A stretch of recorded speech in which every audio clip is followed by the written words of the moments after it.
Hello everyone, welcome to our channel Morning Star. आज है 16 अगस्त और हम लोग फूल पत्ती वाली क्लास का रिवीजन करेंगे।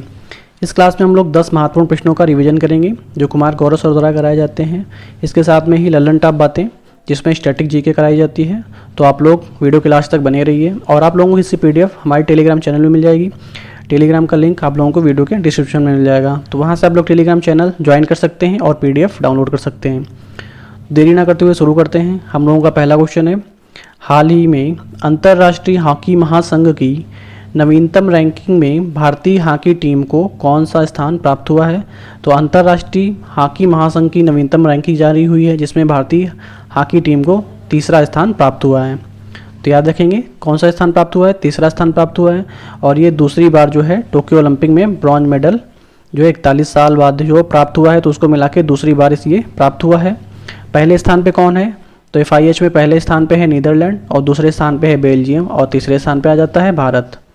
ठीक है, और चौथे स्थान पे कौन है, तो चौथे स्थान पे इंग्लैंड है। तो याद रखेंगे पहले स्थान पे नीदरलैंड, दूसरे स्थान पे बेल्जियम और तीसरे स्थान पे भारत की रैंक आती है। और हाल ही में भारत ने एशियाई हॉकी चैंपियनशिप भी जीती है, तो ये भी चीज़ याद रखेंगे। आगे देखते हैं कुछ महत्वपूर्ण लल्लन टॉप बातें। UN हैबिटेट अवार्ड, तो UN हैबिटेट वर्ल्ड अवार्ड जो है किसे दिया गया है, तो जागा मिशन को प्राप्त हुआ है जो उड़ीसा में चलाया गया है। मोपा एयरपोर्ट का नया नाम क्या है, तो मनोहर पर्रिकर जो है ये जो है मोपा एयरपोर्ट का नया नाम है गोवा में, तो याद रखेंगे। आगे अगला क्वेश्चन है, फसाई ने eat right station 5 star rating से किसे सम्मानित किया है। तो किस रेलवे स्टेशन को, तो वाराणसी रेलवे स्टेशन को सम्मानित किया गया है। तो याद रखेंगे वाराणसी स्टेशन को 5 स्टार रेटिंग दी गई है। वन्य जीव संरक्षण बॉन्ड जारी कौन करता है, तो ये विश्व बैंक जो है जारी करता है, वर्ल्ड बैंक, जिसमें ब्लैक राइनो के संरक्षण के लिए ये जारी किया गया है। नेक्स्ट क्वेश्चन हम लोगों का है, हाल ही में प्रधानमंत्री ने पारंपरिक शिल्प कौशल को बढ़ावा देने के लिए कौन सी योजना प्रारंभ करने की घोषणा की है। तो प्रधानमंत्री ने पारंपरिक शिल्प कौशल को बढ़ावा देने के लिए कौन सी योजना प्रारंभ करने की घोषणा की है, तो विश्वकर्मा योजना जो है प्रारंभ करने की घोषणा की है, जिसका लाभ जो है बुनकर, लोहार, सुनार और नाई धोबी को प्राप्त होगा। तो याद रखेंगे। और इसकी शुरुआत कब से होगी, तो शुरुआत होगी 17 सितंबर से, विश्वकर्मा जयंती से इसकी शुरुआत होगी। तो इसका जो लाभ जो है बुनकर को प्राप्त होगा, लोहार, सुनार और नाई धोबी को इसका जो है लाभ प्राप्त होगा। 17वां प्रवासी भारतीय सम्मेलन का आयोजन कहाँ पे हुआ है, तो इसका आयोजन हुआ है इंदौर मध्य प्रदेश में। चर्चा में रहा जैन समुदाय का पवित्र स्थल समेत शिखर, तो ये कहाँ पे है, झारखंड में। ठीक है, तो पार्श्वनाथ की पहाड़ियों पे स्थित है, याद रखेंगे। उत्तराखंड आपदा संभावित क्षेत्र घोषित किसे किया गया है, तो जोशीमठ को आपदा संभावित क्षेत्र घोषित किया गया है। ICIC का ब्रांड एम्बेसडर किसे नियुक्त किया गया है, तो सूर्य कुमार यादव को नियुक्त किया गया है। हाल ही में मौद्रिक नीति समिति द्वारा रेपो रेट कितने प्रतिशत निर्धारित की गई है। तो मौद्रिक नीति समिति के द्वारा रेपो रेट कितने प्रतिशत निर्धारित की गई है, तो 6.5% जो है निर्धारित की गई है। जितनी पहले थी उतनी भी अभी जो है अभी उतनी ही है, यानी 6.5 पहले भी थी रेपो रेट, अभी भी 6.5 पे ही टिकी हुई है। ठीक है, जो जिसे पॉलिसी रेट भी कहा जाता है। और ये मौद्रिक नीति समिति में कितने सदस्य होते हैं, तो 6 सदस्य होते हैं। और इसका हेड कौन होता है, तो RBI का जो गवर्नर होता है वो इसके हेड होते हैं। तो वर्तमान में RBI के गवर्नर कौन है, तो शक्तिकांत दास जो हैं RBI के गवर्नर हैं। CRR क्या होता है, कैश रिजर्व रेशियो होता है। ठीक है, कैश रिजर्व रेशियो जो कितना है 4.5%। बैंक रेट कितना है, तो 6.75% जो है बैंक रेट होता है। तो सबसे अधिक कौन सा होता है, तो बैंक रेट सबसे अधिक होता है, फिर रेपो रेट होता है, फिर ये होता है CRR होता है। ठीक है, CRR होता है यहाँ पे, तो याद रखेंगे। ग्लोबल गोल्डन ग्लोब पुरस्कार 2023 में बेस्ट ओरिजिनल सॉन्ग कौन सा है, तो नॉटू नॉटू है RR का। ठीक है, 26वें राष्ट्रीय युवा महोत्सव की थीम क्या है, विकसित युवा विकसित भारत, जो इसकी थीम है। 26वें जो राष्ट्रीय युवा जो महोत्सव मनाया गया था उसकी थीम थी विश्व विकसित युवा और विकसित भारत जो है इसकी थीम थी। MV गंगा विलास प्रारंभ कहाँ से की गई, वाराणसी से डिब्रूगढ़। ठीक है, इसकी दूरी कितनी है, 3200 किलोमीटर है, तो याद रखेंगे वाराणसी से डिब्रूगढ़। वर्ष 2022 में पहली बार वैश्विक इक्विटी कैपिटल मार्केट ECM में शामिल भारत की रैंक कौन सी है, तो भारत की रैंक है 5वीं इसमें। हाल ही में लोकसभा में कौन से ब्रिटिश कालीन कानून में बदलाव के लिए पेश किया गया है। तो हाल ही में लोकसभा में कौन से ब्रिटिश कालीन कानून में बदलाव के लिए पेश किया गया है, तो ये पेश किया गया है भारतीय दंड संहिता आईपीसी में, और दंड प्रक्रिया संहिता सीआरपीसी में, साक्ष्य अधिनियम सीए में। तो इसमें ये जो है ये पेश किया गया है। तो याद रखेंगे भारतीय दंड संहिता आईपीसी, दंड प्रक्रिया संहिता सीआरपीसी और साक्ष्य अधिनियम सीए। ठीक है, तो याद रखेंगे ये जो है आईपीसी जो है 1860 में तैयार किया गया है, जो 1862 में लागू किया गया है, और सीआरपीसी जो है 1973 जो एक्ट है उसमें लागू किया गया है, 1 अप्रैल 1974 से इसे लागू किया गया है।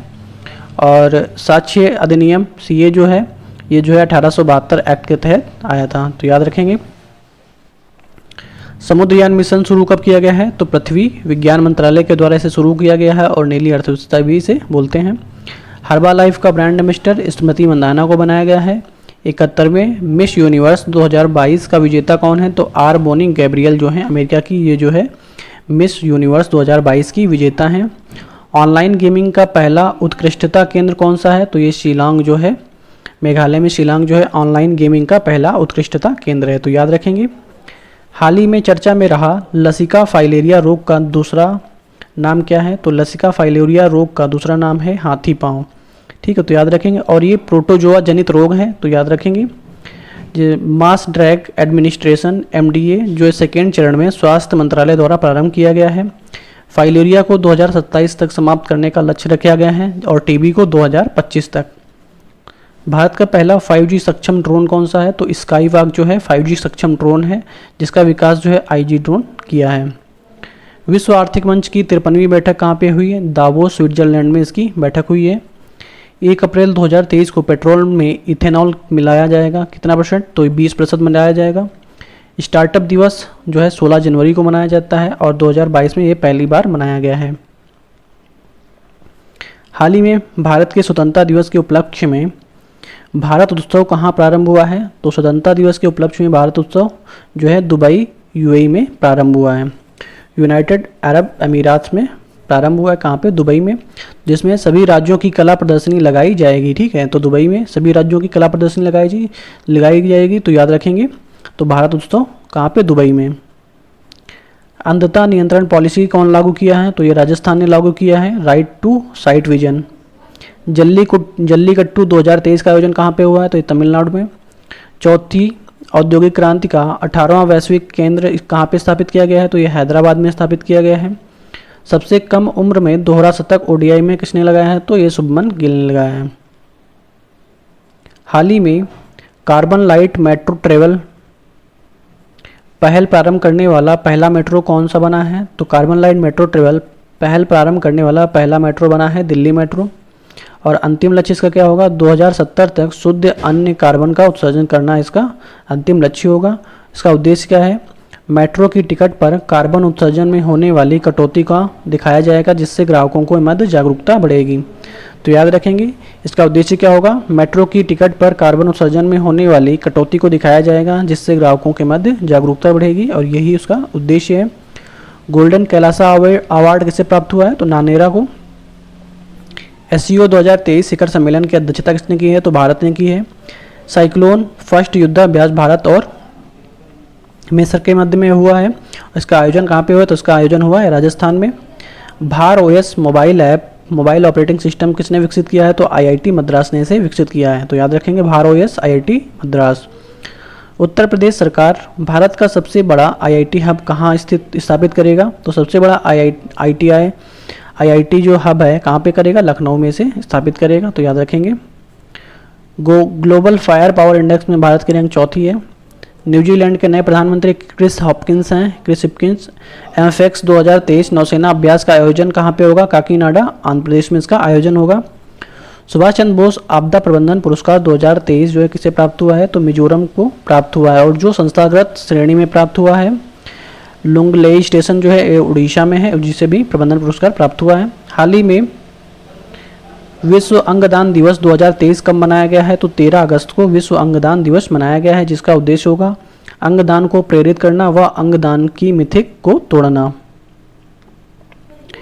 योनेक्स सनसाइज इंडिया ओपन 2023 का विजेता कौन है? तो एक कुनलावुत हैं, और ये कहाँ के हैं? थाईलैंड के हैं। तो याद रखेंगे। 74वें गणतंत्र दिवस समारोह में मुख्य अतिथि कौन थे? अब्दुल फतेह अल सीसी थे, जो मिस्र के राष्ट्रपति हैं। ग्रीन रेलवे स्टेशन प्रमाणन की प्लेटिनम रेटिंग से सम्मानित किया गया है, तो विशाखापट्टनम को सम्मानित किया गया है। सीबीआई के नए निदेशक कौन है, तो प्रवीण सूद जो है सीबीआई के नए महानिदेशक हैं। नेक्स्ट क्वेश्चन हम लोगों का, हाल ही में खेलो इंडिया जूनियर महिला हॉकी लीग का तीसरा संस्करण कहाँ प्रारंभ हुआ है, तो तीसरा संस्करण प्रारंभ हुआ है नई दिल्ली में।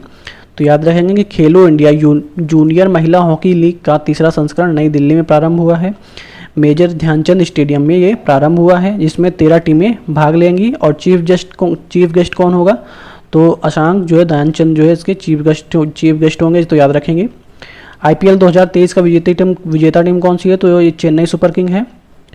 विमेन प्रीमियर लीग 2023 के पहले संस्करण में कितनी टीमों ने भाग लिया, तो 5 टीमों ने विमेन प्रीमियर लीग में हिस्सा लिया। भारत द्वारा 100 से अधिक जीते प्राप्त करने के लिए समझौता कहाँ से हुआ है, तो नामीबिया में ये समझौता हुआ है, तो याद रखेंगे इसमें 8 चीते लाए जाएंगे। आईसीसी द्वारा वर्ष 2022 का T20 player of the year पुरस्कार किसे प्राप्त हुआ है, तो ये प्राप्त हुआ है सूर्य कुमार यादव को प्राप्त हुआ है। हम लोगों का लास्ट क्वेश्चन है, भारत सरकार किस प्रणाली का एकीकरण करेगी, तो भारत सरकार जो है नाविक और आधार जो है नामांकन करेगी, तो इसका एकीकरण करेगी, तो याद रखेंगे। ये हम लोगों का लास्ट क्वेश्चन है। हम लोग प्रीवियस डे का रिवीजन करेंगे, तो आप लोग वीडियो के लास्ट तक बने रहिए। 23 वर्ष 2023 में कौन सा स्वतंत्रता दिवस मनाने जा रहा है, तो ये 77वां स्वतंत्रता दिवस है, जिसमें प्रधानमंत्री नरेंद्र मोदी जी जो है 10वीं बार तिरंगा फहराने जा रहे हैं। कहाँ पे तिरंगा फहराएंगे, तो लाल किला पे तिरंगा फहराएंगे, तो याद रखेंगे। सर्वाधिक बार ध्वजारोहण किसने किया है, तो प्रधानमंत्री जो जवाहरलाल नेहरू थे उन्होंने 17 बार ध्वजारोहण किया है, तो याद रखेंगे। और 13, 14, 15 अगस्त को हर घर तिरंगा अभियान चलाया गया। आज़ादी का अमृत महोत्सव 12 मार्च 2021 को अहमदाबाद गुजरात से शुरू हुआ था। यूएन महासभा के 77वें सत्र के अध्यक्ष कौन हैं, तो साबा करोसी हंगरी के जो हैं वो 77वें सत्र के अध्यक्ष हैं यूएन महासभा के, तो याद रखेंगे। WHO और आयुष मंत्रालय पहली बार पारंपरिक चिकित्सा पर वैश्विक शिखर सम्मेलन का आयोजन कहाँ करेंगे, तो गांधीनगर गुजरात में इसका आयोजन करेंगे, तो याद रखेंगे। हाल ही में दिवंगत हुए विकास सिन्हा का संबंध किस पेशे से था, तो इनका संबंध था वैज्ञानिक से, और ये परमाणु भौतिकी में वैज्ञानिक थे, जिन्हें 2010 में पद्म भूषण प्राप्त हुआ है, और ये Saha institute of nuclear physics के पूर्व निदेशक भी रह चुके हैं, तो याद रखेंगे। हाल ही में NCERT ने पाठ्यपुस्तक संशोधन हेतु किसकी अध्यक्षता में 19 सदस्यीय पैनल का गठन किया है, तो महेश चंद्र पंत की अध्यक्षता में 19 सदस्यीय पैनल का जो है गठन किया गया है, जिसमें क्लास 3 से 12 तक जो है इसमें सिलेबस का जो है NEP 2020 के आधार पर तैयार किया जाएगा, तो याद रखेंगे। इसरो द्वारा लॉन्च किया जाने वाला आदित्य L1 का संबंध किससे है, तो आदित्य L1 का संबंध सूर्य से है, जो किस व्हीकल के द्वारा लॉन्च किया जाएगा, तो PSLV C57 के द्वारा इसे लॉन्च किया जाएगा, जो सूर्य के अध्ययन के लिए लॉन्च किया जाएगा। चंद्रयान 3 14 जुलाई को लॉन्च किया गया है, और ये LVM-3 और M4 से इसे लॉन्च किया गया है। LVM-3 M4 के द्वारा इसे इसरो से लॉन्च किया गया है, तो याद रखेंगे। इसे किसने लॉन्च किया है, तो इसरो ने लॉन्च किया है। इसका अन्य नाम है बाहुबली। नवीनतम गणना के अनुसार सबसे अधिक हाथी जनसंख्या वाला राज्य कौन सा है, तो ये है कर्नाटक राज्य है, जहाँ पे सबसे सर्वाधिक जो है हाथी हैं। और टाइगर कहाँ पे हैं, तो टाइगर हैं, याद रखेंगे, मध्य प्रदेश में। तो आप लोग याद रखेंगे 12 अगस्त को अंतर्राष्ट्रीय हाथी दिवस मनाया जाता है, और अंतर्राष्ट्रीय युवा दिवस भी 12 अगस्त को मनाया जाता है। विक्ट्री सिटी के उपन्यास के लेखक कौन है, तो सलमान रुश्दी जो है विक्ट्री सिटी के लेखक हैं। हाल ही में 69वीं नेहरू ट्रॉफी बोट रेस कहाँ आयोजित हुई है, तो नेहरू ट्रॉफी बोट रेस कहाँ पे आयोजन हुआ है, इसका केरल में इसका आयोजन हुआ है। अन्य नाम है इसका स्नेक बोट रेस, तो इसका याद रखेंगे, अन्य नाम स्नेक बोट रेस है। नाव का नाम क्या, नाव को क्या बोला जाता है, तो वल्लकम जो है नाव को बोला जाता है। राष्ट्रपति द्रौपदी मुर्मू द्वारा लॉन्च किया जाने वाला प्रोजेक्ट 17A निर्मित छठा जहाज कौन सा है, तो प्रोजेक्ट 17A के में निर्मित छठा जहाज है INS विद्यांगिरी जो है, ये जो है छठा जहाज है INS विद्यांगिरी। निर्माण किसने किया है, तो गार्डन रिच शिप बिल्डर जो है कोलकाता ने इसका निर्माण किया है, तो याद रखेंगे। हाल ही में चर्चा में रही कच्चा तीवू द्वीप कहाँ स्थित हैं? तो कच्चा तीवू द्वीप जो है ये पाक जलसमूह मध्य में स्थित है। तो याद रखेंगे पाक जलसमूह मध्य किसको अलग करता है? तो भारत और श्रीलंका के मध्य में पाक जलसमूह मध्य है जो भारत और श्रीलंका को अलग करता है। पीएम मोदी ने अविश्वास प्रस्ताव के दौरान कहा था कि तत्कालीन प्रधानमंत्री इंदिरा गांधी द्वारा 1974 में कच्चा तीवू द्वीप जो है श्रीलंका को दे दिया गया। तो याद रखेंगे। हाल ही में भारतीय वायुसेना में शामिल हेरान मार्क 2 का संबंध किससे है? तो हेरान मार्क 2 का संबंध है ड्रोन से संबंधित है जो पाकिस्तान और चीन की सीमा पर तैनात किया गया है और जिसे उत्तर का रक्षक भी बोलते हैं। तो याद रखेंगे हेरान मार्क 2 जो है ड्रोन है जिसे पाकिस्तान और चीन में जो सीमा पर तैनात किया गया है उसे उत्तर का रक्षक भी बोलते हैं। पाकिस्तान के कार्यवाहक प्रधानमंत्री कौन बने हैं? तो याद रखेंगे सीनेटर अनवर उल हक काक्कड़ जो है पाकिस्तान के कार्यवाहक प्रधानमंत्री बने हैं। सीनेटर अनवर उल हक काक्कड़ जो है पाकिस्तान के कार्यवाहक प्रधानमंत्री बने हैं। तो याद रखेंगे। आई होप आप लोगों की वीडियो पसंद आया होगा। वीडियो पसंद आया हो तो वीडियो को लाइक करें और चैनल को सब्सक्राइब करें और वीडियो को ज़्यादा से ज़्यादा शेयर करें। Okay, thank you guys.